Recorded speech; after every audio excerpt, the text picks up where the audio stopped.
Four type की trading होती है। अब वो फोर टाइप कौन से होते हैं? पहला होता है आपका स्कैल्पिंग, दूसरी आपकी होती है इंट्राडे,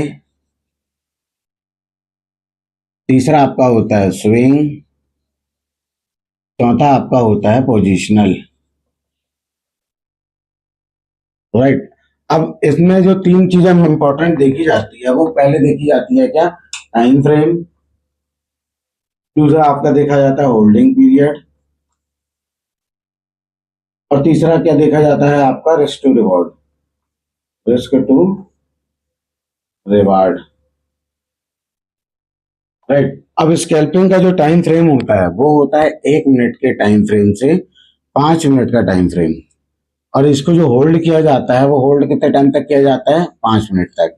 तो ये आपका हो गया हाई रिस्क हाई रिवॉर्ड के अंतर्गत। राइट। अब दूसरी आप देखेंगे इंट्राडे। तो इंट्राडे का टाइम फ्रेम क्या होता है? इंट्राडे का टाइम फ्रेम होता है 5 मिनट से 1 डे के टाइम फ्रेम पर, और ये होल्ड होता है 1 डे।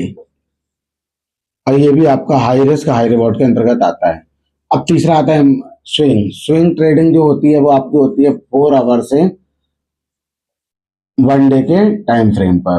राइट। और ये आप कब तक होल्ड कर सकते हो? ये आप कर सकते हो 4 से 6 हफ्ते तक। ये आपका मीडियम रिस्क और मीडियम रिवॉर्ड के अंतर्गत आता है। अब पोजिशनल में आप देखेंगे तो पोजिशनल ट्रेडिंग में आपका जो टाइम फ्रेम होता है वो 1 डे से होता है 1 वीक तक।